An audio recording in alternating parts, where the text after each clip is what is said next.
Good morning, church. My name is Dave Abbott. My connection with United Methodist in Bath began in the late 1960s when my family started attending the former Wesley United Methodist Church. We moved to Beacon Street at the merger of these two faith communities, and I joined the church as a 13-year-old in about the mid-70s because I believe that's what all teenagers were required to do. I quickly left the church thereafter, but I returned to attend a statewide youth rally at the Beacon Street location and found a bunch of teenagers who loved Jesus. And I thought, well, maybe I could do that too. I graduated from Morse High in 1980 and proudly went to the University of Maine at Orono. While there, some friends and I helped start the Wesley Fellowship, and our small group had people from all over the Northeast. In 1981, I was offered a chance as part of that group to go to Haiti to build tilapia fish ponds as a protein source for people who didn't live near the coast. The cost of the trip was about $600, but I was a poor college student. I mentioned it to my parents about wanting to go and to Sue Davenport, all who were active at the Bath United Methodist Church. And even though I'd been gone for a while, I wondered if the church might have some money, just a little bit of money, to help defray the cost of the trip. Instead of looking for some of the money, the church decided that they were going to raise all of it. And they did it with plenty of time to spare. They were sending me forth as their very own missionary. It was amazing. And if you invite me back sometime, I'll tell you about the experiences I had in that developing country.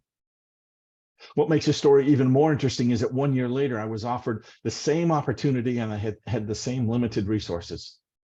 I was talking with my parents about the challenge, and they said that they would bring it to the church again.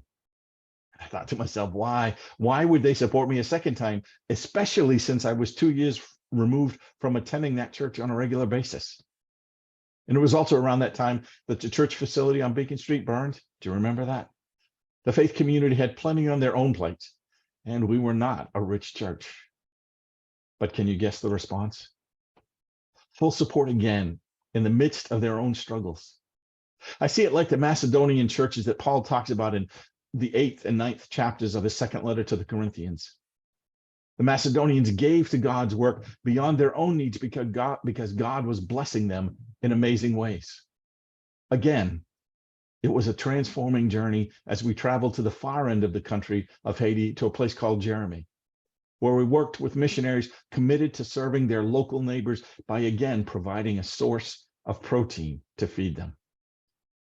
This church, the Bath United Methodist Church, despite its own struggles, heard and answered God's call not once, but twice to help their neighbors whom they would never meet. To understand this level of generosity, you really should read the 8th and 9th chapters of 2 Corinthians, and it will become much clearer. But you're wondering, how did this act of love of God by this church and the support of a very young missionary impact my life?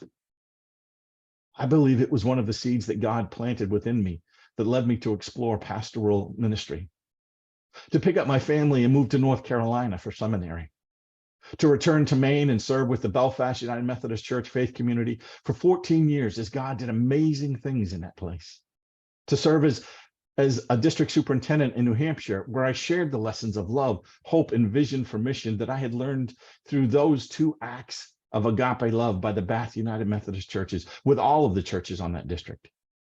And now I serve as the director of stewardship and leadership for the foundation, where I engage, where I educate, and where I empower people to explore their call to ministry in whatever form it takes. Reality is, you may never know how the way you love others within and beyond this church today is going to impact one life or thousands of lives. But I'm here today to testify to what that love of one person did as it reached thousands and thousands and thousands of people over these last 40 years. As I close, I want to explain that this wooden statue behind me and possibly found on your altar today is a gift that I brought back from my first trip to Haiti to say thank you. In my innocence, I thought it was an angel, like the church had been to me in allowing me to go to Haiti. I now know it to be the Christ, a symbol of the loving presence he has in my heart, which y'all helped to grow there. Thank you.